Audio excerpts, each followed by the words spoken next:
सज भजन करहु दिन राति, सब सज भजन करहु दिन राति।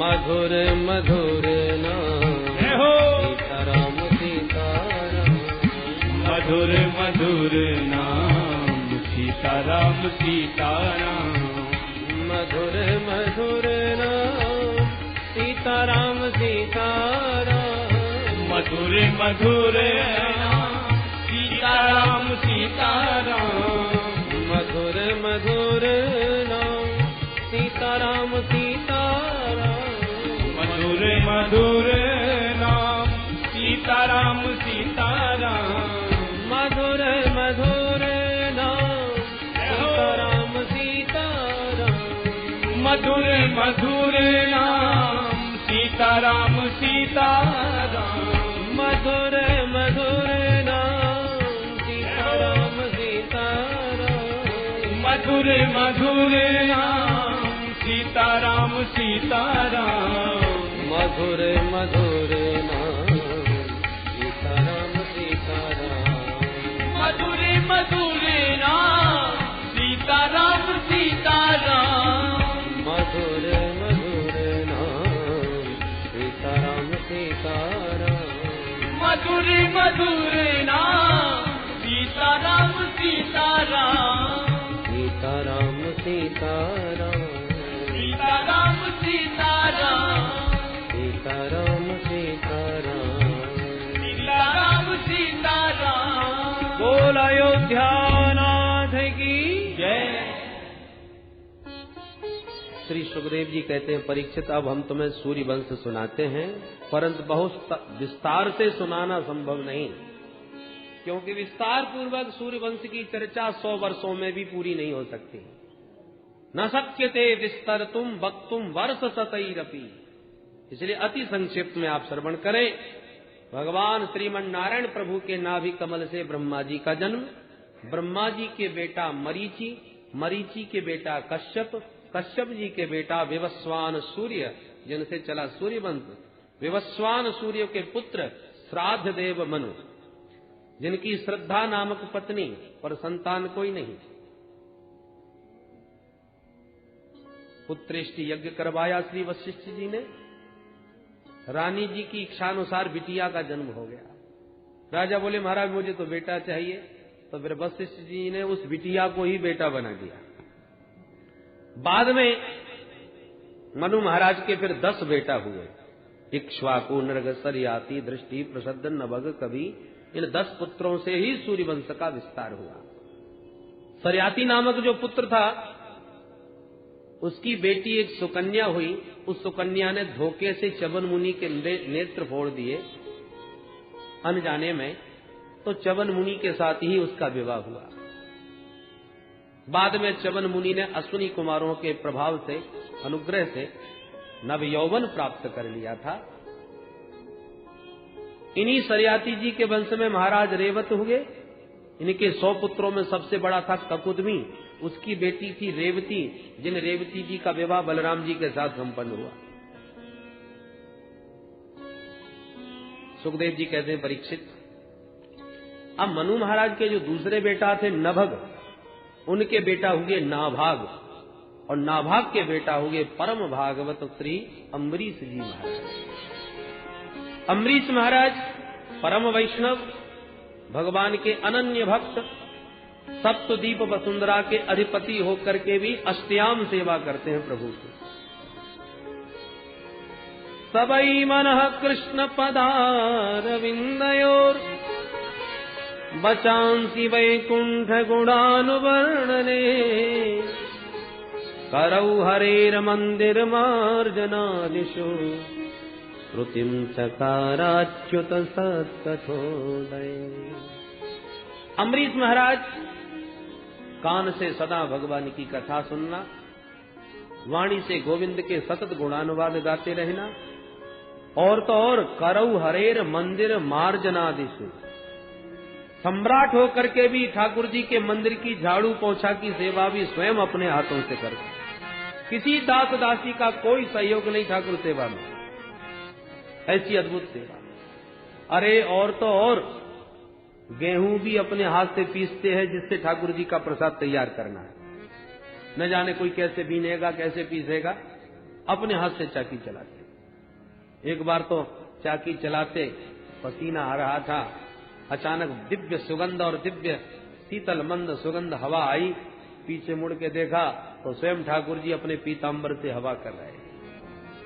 जो अम्बरीश महाराज ने देखा, चरणों में लिपट गए, जय हो प्रभु, ये क्या लीला कर रहे हैं हम आपके दासानुदास, हम किंकरों की आप इस प्रकार से सेवा करेंगे। भगवान बोले, भैया तू इतना बड़ा सम्राट होकर के मेरे लिए चाकी चला सकता है, तो क्या मैं तेरी हवा भी नहीं कर सकता? ऐसे भगवान भक्तवत्सल। भगवान बोले, अम्बरीश आज से ये सुदर्शन मेरा नहीं तेरा है, क्योंकि तू तो सतत मेरे भजन में भक्ति में संलग्न है। कहीं तेरे ऊपर कोई आपत्ति विपत्ति ना आवे, इसके लिए मेरा सुदर्शन सदा तुम्हारे साथ है। भगवान देखो, भक्त जब अपना सर्वस्व आत्मनिवेदन प्रभु से कर देता है, तो उसकी सारी जिम्मेवारी फिर भगवान अपने हाथ में ले लेते हैं। योगक्षेमं वहाम्यहम्, ये प्रभु की प्रतिज्ञा है। पर एक बार अम्बरीश महाराज ने एकादशी का व्रत किया, बिल्कुल निर्जला, पानी तक नहीं पिया। व्रत तो सफल हुआ, पर द्वादशी में जब व्रत का पारण करने लगे तो उसी क्षण महात्मा दुर्वासा मुनि आ गए। आइए महाराज प्रसाद पाइए। दुर्वासा जी बोले, अवश्य पाएंगे, पर इस समय संध्या वंदन करने जा रहे हैं, लौट करके फिर पाते हैं। क्यों कह के चले गए। अब अम्बरीश महाराज दुविधा में पड़ गए, क्योंकि तिथि क्षय है, तिथि निकल रही है। ब्राह्मणों से पूछा, क्या करें महाराज? ब्राह्मणों ने कहा, भगवान का चरणामृत पी लो, व्रत भी खुल जाएगा और ब्राह्मण का सम्मान भी रह जाएगा। तो भगवान का चरणामृत पी के व्रत खोल लिया। पर दुर्वासा जी को पता चला तो एकदम लाल पीले हो गए। यो माम अतिथि मायातम आतिथ्ये न निमंत्र च अदत्वा भुक्तवांस्तस्य सद्यस्ते दर्शये फलम। मेरे जैसे अतिथि ब्राह्मण को निमंत्रित करके पहले तू पारण करके बैठ गया, अभी इसका फल चखाता हूं। क्रोध में भरे दुर्वासा जी ने जटा उखाड़ के पटक दी, जिससे भयंकर कृत्या पैदा हो गई। विकराल मुंह फाड़ के राजा को खा जाने दौड़ी। राजा तो हाथ जोड़ करके खड़े हो गए, पर सुदर्शन चक्र सावधान तुरंत कृत्या को भस्म कर दिया और दुर्वासा मुनि के पीछे पड़ गए। जो भगवान का अमोघ अस्त्र देखा, दुर्वासा जी को भागते गले नहीं मिले। अब आगे दुर्वासा, पीछे सुदर्शन। दौड़े दौड़े ब्रह्मा जी की शरण में, प्रभो रक्षा करो। किससे? बोले सुदर्शन चक्र से। सुदर्शन का नाम सुनते ही ब्रह्मा जी घबरा गए, जल्दी भाग यहां से। भगा जी। भगवान शंभु की शरण में, भोलेनाथ रक्षा करो। किससे? बोले सुदर्शन चक्र से। भोलेनाथ ने कहा, तमेव शरणम याहि। अरे जिसका सुदर्शन है उसी की शरण में जा। तब आकर के भगवान नारायण के चरणों में गिरे दुर्वासा। हे प्रभु, ये सुदर्शन अमोघ आपका ही अस्त्र है और आप अनन्य ब्राह्मण भक्त हैं, ब्राह्मण्य हैं। मुझ ब्राह्मण की आप ही रक्षा करो। अपने सुदर्शन से ही रक्षा की गुहार कर रहा हूं। भगवान बोले, मुझे भी स्वतंत्र न समझिए, मैं भी पराधीन हूं। होश उड़ गए दुर्वासा जी के। आज नारायण कह रहे हैं कि मैं पराधीन हूं। आपके ऊपर किसका शासन चलता है प्रभु? तो भगवान अपना पारतंत्र स्वीकार करके कहते हैं। रामायण में तो नारद जी ने खूब आरोप लगाया, परम स्वतंत्र न सिर पर कोई। पर भगवान भागवत में अपना पारतंत्र स्वीकार करते, नहीं नहीं हम स्वतंत्र नहीं है। अहम भक्त पराधीन यस्वतंत्र इव द्विज साधुभिर्ग्रस्त हृदयो भक्तैर्भक्त जन प्रिय। दुर्वासा जी, बहुत द्विज, मैं अपने अम्बरीश जैसे भक्तों के सर्वथा अधीन रहता हूं। किस प्रकार? बोले, बसी कुर्वन्ति माम भक्त्या तत्श्रियः तत्पतिं यथा। जैसे परम पतिव्रता स्त्री पतिपरायणा होकर के अपने सेवा के बल पर पति को अपने अधीन कर लेती है, ऐसे ही इन भक्तों ने मेरे परायण होकर मुझे अपने बस में कर दिया। जो अपना सर्वस्व त्याग करके मेरी शरण में आ गए, उन भक्तों को मैं कैसे त्याग सकता हूं? हित्वा माम शरणम याता कथम तांस्त्यक्तुम उत्सहे। ये भक्त सदा मुझे अपने हृदय में बांध करके रखते हैं, तो मैं भी इन भक्तों को अपने हृदय में रखता हूं। ये भक्त मेरे अतिरिक्त किसी को नहीं जानते, तो आज मैं भी कहता हूं दुर्वासा जी, मैं भी इन भक्तों के अलावा किसी को नहीं जानता। साधवो हृदयम मह्यम साधूनाम हृदयम तो हम मदन्यत्ते न जानन्ति नाहम तेभ्यो मनागति। दुर्वासा जी बोले तो आज क्या भगवत शरणागति व्यर्थ जाएगी? अरे भगवान की शरणागति से बढ़कर कोई शरणागति हो नहीं सकती। मैं समर्थ नारायण की शरण में आया हूं और प्रभु आप भी हाथ उठा के कह रहे हो मैं असमर्थ हूं। आपकी शरणागति कलंकित हो जाएगी। भगवान बोले ना ना, मेरी शरणागति व्यर्थ नहीं हो सकती। उपायम कथयिष्यामि। मेरी शरण में आए हो, बचने का उपाय बता रहा हूं। क्या उपाय है? कि जिस वैष्णव का अपराध करके आए हो उसी के पास चले जाओ, बच जाओगे।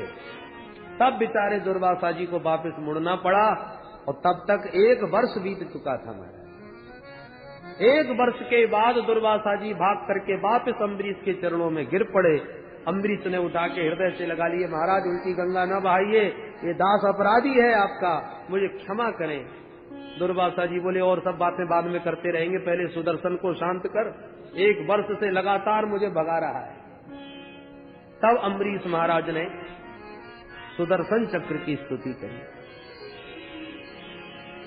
और प्रार्थना पूर्वक कहा, यदि हमारे सूर्य वंश में हमारे पूर्वजों ने सदा ब्राह्मणों को अपना इष्ट मान के पूजा हो, हमारे हृदय में सच्ची ब्राह्मणों के प्रति यदि निष्ठा और भक्ति है, तो हे सुदर्शन इस ब्राह्मण को आप अपने ताप से मुक्त कर दो। परंतु सुदर्शन शांत नहीं। तब दूसरी सौगंध ली, मैंने समस्त भूत प्राणियों में अपने सचमुच अपने प्रभु का ही दर्शन किया हो, कभी किसी का अहित स्वप्न में भी न सोचा हो, सभी से उसी भावना से प्रीति करी जो नारायण से प्रीति होती है, तो नारायण का ही सब में दर्शन करके सबसे मैंने समान प्रेम किया हो, तो ये वाणी मेरी सत्य है, तो हे सुदर्शन तुम शांत हो जाओ। यदि नो भगवान प्रीत एक सर्वगुणाश्रय सर्वभूतात्म भावेन दुजो भवतु विज्वरः। ये भगवान की जब शपथ सुनी तब सुदर्शन चक्र जाके शांत हुए। दुर्वासा जी को सांस में सांस आई, कान पकड़ के बोले, हे प्रभु अहो अनंत दासानाम महत्वम दृश्य मध्य में। प्रभु आपके चरणाश्रित भक्तों का महत्व आज मैंने बहुत अच्छी तरह देख लिया। अम्बरीश महाराज हाथ जोड़ के बोले, चल करके अब प्रसाद तो पा लीजिए महाराज, ताकि हम भी आपका प्रसाद पा लें। दुर्वासा जी बोले, तो क्या अभी तक नहीं पाया? अरे प्रभु आपका निमंत्रण कर चुके थे, आपको पवाई बिना कैसे पा लेते? दुर्वासी जी बोले, राम राम अनर्थ हो गया, हम तो सोच रहे थे तुम पा करके बैठे हो। 1 वर्ष तक श्री अम्बरीश महाराज ब्राह्मण का निमंत्रण कर चुके थे, इसलिए भोजन ही न पाए। ऐसे परम भागवत श्री अम्बरीश महाराज हुए। इन्हीं के पावन वंश में आगे चल के युवनाश्व हुए, जिन्होंने मंत्र पढ़े हुए जल को पी लिया था, इसलिए युवनाश्व के ही उदर से मानधाता का जन्म हुआ। मानधाता के ही वंश में सत्यव्रत हुए, इनके वंश में राजा हरिश्चंद्र हुए, हरिश्चंद्र के रोहित हुए, रोहित के बाहुक हुए, बाहुक के सगर हुए, राजा सगर के हजारों पुत्र हुए। परंतु इनके अश्वमेध यज्ञ का घोड़ा इंद्र ने चुराकर कपिलाश्रम में बांध दिया, तो सगर पुत्रों ने कपिल भगवान को चोर समझ लिया। अब शब्दों बोलने लगे, एस बाजी हरश्चोर आस्ते मीलित लोचन। इस पाखंडी को देखो, हमारा घोड़ा चुरा के कैसा आंख बंद किए बैठा है। कपिल भगवान के नेत्र खुल गए और सगर के 60,000 पुत्र सब जल करके राख का ढेर हो गए। अब कैसे उद्धार हो? तो कपिल भगवान ने उपाय बताया कि माता गंगा के जलस्पर्श से उद्धार हो सकता है। तब सगर पुत्र असमंजस, असमंजस पुत्र अंशमान, अंशमान पुत्र दिलीप और दिलीप के पुत्र भगीरथ, इन सबने तपस्या करी। तब भगीरथ के तप से गंगा मैया प्रकट भई। भगवान शंकर ने जटाओं के बीच गंगा जी को स्थान दिया। आगे आगे भगीरथ, पीछे पीछे भागीरथी चल पड़ी। रास्ते में जन्नू नाम के राजर्षि थे, उनकी कुटिया को बहा दिया गंगा जी ने, तो जन्नू बाबा ने भी पूरी गंगा जी को पान कर लिया। भगीरथ ने प्रार्थना करी, तब गंगा जी को प्रकट किया, इसलिए जन्नू पुत्री बन के गंगा प्रकट हुई और नाम उनका जाह्नवी हो गया। बोल गंगा मैया की। अंत में जहाँ सगर पुत्रों की राख पड़ी थी, वहाँ जाकर के गंगा मैया ने जैसे ही अपने पावन जल का स्पर्श किया, यज्जल स्पर्श मात्रेण ब्रह्मदंड हता अपि सगरात्मजा दिवं जगमुः केवलम देह भस्मधि। समस्त सगर पुत्रों का उद्धार हो गया परीक्षित। इन्हीं भगीरथ के वंश में राजा ऋतुपर्ण हुए, ऋतुपर्ण के सौदास, सौदास के अस्मक, अस्मक के नारी कवच, नारी कवच के खट्टवांग, खट्टवांग के दिलीप, दिलीप के रघु, जिनके नाम से रघुवंश चला। रघु महाराज के बेटा अज, अज के बेटा दशरथ, और दशरथ जी के घर में श्री राम, लक्ष्मण, भरत और शत्रुघ्न लाल जी का प्रादुर्भाव हुआ। बोल राघवेंद्र सरकार की जय। और श्री सुखदेव जी महाराज ने एक श्लोक में ही पूरी राम कथा सुना दी। गुरुवर थे त्यक्त्य राज्यो व्यचरदनुवनम पद्म पदव्याम पियाया पाणि स्पर्शा क्षमाभ्याम मृजत पथरुजो यो हरीन्द्रानुजाभ्याम वैरूप्या शूर्पणख्या प्रिय विरहरुषा रोपित ब्रू विजृंभ प्रस्ताब्धिर्बद्ध सेतु हलदव दहन कौशलेन्द्रो बतान।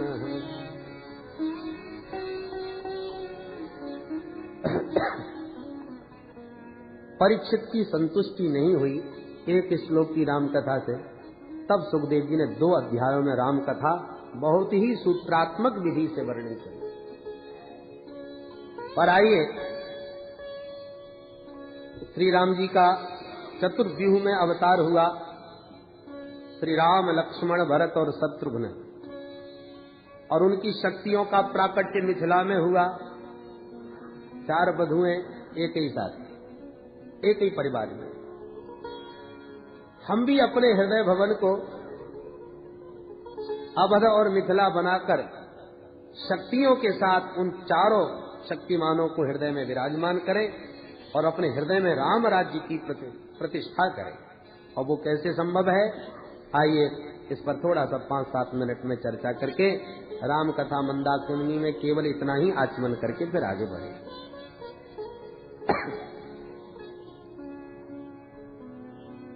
चारों भैयाओं में नीचे से ऊपर की तरफ हम चढ़ेंगे। श्री राम तत्व को पाने के लिए पहले हमें सबसे छोटे अनुज श्री शत्रुघ्न लाल जी का आश्रय लेना पड़ेगा। और शत्रुघ्न का मतलब जिनका सुमिरन करने मात्र से समस्त शत्रुओं का पराभव हो जाए, शत्रु समाप्त हो जाए, उनका नाम शत्रुघ्न। नाम रखते समय गुरुजी ने यही कहा था, जाके सुमिरन तेरे पुनासा, जाके सुमिरन तेरे पुनासा, जाके सुमिरन तेरे पुनासा, जाके सुमिरन तेरे पुनासा। नाम शत्रुघ्न वेद प्रकाशा, नाम शत्रुघ्न वेद प्रकाशा, जाके सुमिरन तेरे पुनासा, जाके सुमिरन तेरे पुनासा। जिनका सुमिरन करने मात्र से शत्रुओं का नाश हो जाए वो शत्रुघ्न। पर बिना शक्ति के शक्तिमान काम नहीं करते। तो शत्रुघ्न लाल जी की शक्ति का नाम क्या है? श्रुत कीर्ति। श्रुति कीर्ति का मतलब भगवान की मंगलमयी कीर्ति को इन कर्णपुटों से श्रवण करो। भगवान की महिमा कीर्ति जो शास्त्रों में भरी पड़ी है, श्रवण मंगलम, जो सुनते ही जीवन का मंगल कर देती है, ऐसी वह कीर्ति कथा को जब कर्णपुटों से हम श्रवण करेंगे तो श्रुति कीर्ति का आश्रय लेते ही शत्रुघ्न, वही कीर्ति जब हमारे हृदय में पहुंचेगी भगवान की, तो हृदय में जो छुपे बैठे हुए शत्रु हैं, काम क्रोध लोभ मोह मद मात्सर्य, उन समस्त हृदयस्थ शत्रुओं का विनाश होता चला जाएगा। और ये साधक की पहली सीढ़ी है। सबसे प्रथम भगति संतन कर संगा, दूसरी गति मम कथा प्रसंगा। संतों के सानिध्य में कथा प्रसंग श्रवण करोगे, ये पहली साधना। उससे क्या होगा? बोले शत्रुघ्न, सारे शत्रु भीतर के समाप्त हो जाएंगे। ये बाहर के शत्रुओं से भी भयानक होते हैं। अब जब देखो भाई, मकान में कब्जा कब होता है? जब वो खाली हो। तो ठाकुर जी हमारे हृदय भवन पर कब्जा कब करेंगे? जब उन्हें खाली नजर आवे। जब देखते हैं कि काम क्रोध लोभ मोह मद मात्सर्य ईर्ष्या द्वेष छल कपट, तो भगवान देखते ही समझ जाते हैं हाउसफुल, यहाँ हमारे लिए कोई जगह नहीं। इसलिए सबसे पहले जो कब्जा किए बैठे हैं, मकान किसी का था, मालिक कोई था, और कब्जा कोई किए बैठा है, तो श्रुति कीर्ति का आश्रय लेते ही शत्रुघ्न लाल जी भीतर के सारे शत्रुओं को समाप्त कर देंगे। भवन खाली हो गया। तब अब दूसरी सीढ़ी पर चले तो शत्रुघ्न लाल जी से बड़े भैया कौन? श्री लक्ष्मण। लक्ष्मण का मतलब जिसके जीवन का एक ही लक्ष्य हो, वो लक्ष्मण। और लक्ष्मण जी का लक्ष्य क्या है? उन्हें राम जी के अतिरिक्त किसी से कोई मतलब ही नहीं। शास्त्र कहते हैं मातृदेवो भव, पितृदेवो भव, आचार्य देवो भव, और यही शिक्षा राम जी ने भी लक्ष्मण जी को दी। भैया लक्ष्मण, भरत शत्रुघ्न मामा जी के यहाँ गए हैं और माता पिता की हमको बन जाने की आज्ञा मिल चुकी है। अब सारी अयोध्या का दायित्व तुम्हारे कंधे पर है। इसलिए लक्ष्मण भैया अब यहीं रह करके अयोध्या में माता पिता की सेवा करो। पर क्या लक्ष्मण जी मान गए? लक्ष्मण जी ने तो सीधा जवाब दिया, गुरु पितु मातु न जानऊ कहु स्वभाव नाथ पतिया। गुरु पितु मातु न जानऊ कहु स्वभाव नाथ पतिया। मुझे किसी से कोई मतलब नहीं। देखिए तीनों का नाम ले दिया, मातृदेवो भव, पितृदेवो भव, आचार्य देवो भव। और लक्ष्मण जी कह रहे गुरु पितु मात न जानो काऊ, मुझे किसी से कोई मतलब नहीं। राम जी बोले ये तुम बोल रहे हो? रामो विग्रहवान धर्म, साक्षात धर्म के विग्रह श्री राम जी के अनुज बोल रहे हैं। ये रामानुजाचार्य जी महाराज बोल रहे हैं। अरे भाई, जब माता पिता गुरुजनों को ही नहीं मानते तो फिर संसार में मानते कैसे हो तुम? लक्ष्मण जी बोले मैंने तो जीवन में एक को ही माना है। मोरे तवई एक तुम स्वामी, मोरे तवई एक तुम स्वामी, मोरे तवई एक तुम स्वामी, दीन बंधु और अंतरयामी, मोरे सबई एक तुम स्वामी, दीन बंधु अंतरयामी। संसार के जितने नाते हैं उन समस्त नातों को मैंने सिर्फ आप में देखा है। माता रामो मत पिता रामचंद्र, स्वामी रामो मत सखा रामचंद्र, सर्वस्व में रामचंद्रो दयालु, नान्यम जाने नैव जाने न जाने, न अन्यम जाने, अन्य किसी को मैं जानता ही नहीं। भगवान बोले तुम सही कह रहे हो, क्योंकि रोज मेरे को सभी लोग प्रणाम करते समय यही कहते हैं त्वमेव माता च पिता त्वमेव, और वो केवल कहते ही कहते हैं, तुम कहां से कह रहे हो? लक्ष्मण जी बोले हे दीनबंधु, क्या तुमसे कोई झूठ भी कह सकता है? और मैं झूठ कह रहा हूं, केवल वाणी से कह रहा हूं या हृदय से कह रहा हूं, ये मुझसे ज्यादा आप समझ सकते हो। भगवान बोले मैं कैसे समझूं? बोले दीनबंधु उरु अंतर्यामी, आप तो सबके अंतर्यामी हो, भीतर ही छुपे बैठे हो, आप ही भीतर से जरा झांक के देखिए मैं कहां से कह रहा हूं। और लक्ष्मण जी के इस हृदय की भावना को जब भगवान जान गए, प्रसन्न होकर के बोले अच्छा तो कोई बात नहीं, माता जी से आज्ञा लो, चलो हमारे साथ। ऐसा ही लक्ष्य जब हमारे जीवन में सुदृढ़ हो जाए, मोरे सवई एक तुम, भगवान ही हमारे सर्वस्व जीवन धन बन जाएं, तो समझ लो हमारे हृदय भवन में लखन लाल जी प्रकट हो गए, हमारा भी लक्ष्य एक हो गया। और तब क्या होगा? बोले लक्ष्मण जी अकेले थोड़ी आएंगे, उनकी शक्ति भी प्रकट होगी। कौन? उर्मिला देवी। मतलब जब लक्ष्य लक्ष्मण जी की तरह सुदृढ़ और सुनिश्चित एक हो जाएगा, तो हमारे हृदय में प्रभु से मिलने की उत्कट उत्कंठा का उदय होना प्रारंभ हो जाएगा। यही समझ लो उर्मिला प्रकट हो गई। उर्मे प्रभु से मिलने की उत्कंठा का उदय होना ही उर्मिला शक्ति की जागृति है। प्रभु कहाँ मिलेंगे, कैसे मिलेंगे, कब मिलेंगे, निरंतर उत्कंठा बढ़ती चली जावे, तो समझ लो लक्ष्य सुदृढ़ है और हमारी उत्कंठा बढ़ रही है। और लक्ष्मण और उर्मिला का जोड़ा जहां प्रकट हुआ हृदय भवन में, तब हम तीसरी सीढ़ी पर पहुंचते हैं। 2 सीढ़ी पार कर ली। और तीसरे भाई कौन से हैं? भरत। भरत का मतलब भर देने वाला। तो ये काय से भरेंगे? और जिसके पास जो वस्तु है वही वस्तु तो देगा। और भरत जी कौन है? साक्षात श्री रामभद्र के प्रेम विग्रह है। इनके भीतर श्री रामभद्र का प्रेम इतना लवालब भरा है कि इनका ध्यान करते ही जो इनका सुमिरन करता है उसके हृदय को भी राम के प्रेम से परिपूर्ण कर देते हैं, भर देते हैं। हमारा हृदय तो अभी विषय रस से भरा है, अब राम रस से कैसे भरे? खारा पानी लोटे में भरा है तो पहले फेंकना पड़ेगा, तब गंगा जल उसमें भरा जाएगा। और भरत जी ये दोनों काम कर देते हैं। विषय रस जो जीव का भरा है उसे निकाल के बाहर करते हैं और उसके भीतर राम रस भर देते हैं। यही भरने का काम भरत जी करते हैं। गोस्वामी जी ने संकेत दिया,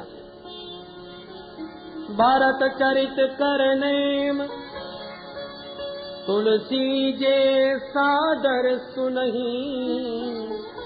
नियम पूर्वक भरत जी का चरित्र सुनो, उससे फायदा क्या होगा? सिय राम पद प्रेम अवश्य होए भवरस बिरति। दोनों काम हो गए। अवश्य होए, ये शब्द बीच में रखा। क्या होगा अवश्य? बोले भव रस बिरति अवश्य होए, और सिय राम पद प्रेम अवश्य होए।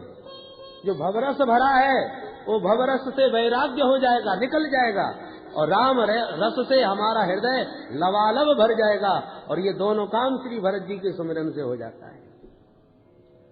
अब हमारा हृदय राम जी के प्रेम से परिपूर्ण हो गया। इसकी पहचान क्या है, कैसे पता चले? बोले जब भरत जी की शक्ति साथ में प्रकट हो। कौन सी? बोले मांडवी।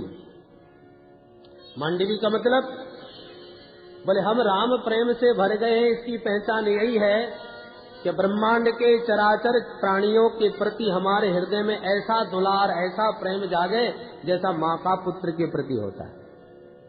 तो माँ का पुत्र जैसा प्रेम समस्त जीव मात्र में हमारे भीतर जागृत होने लग जावे, समझ लो मांडवी शक्ति जागृत हो गई।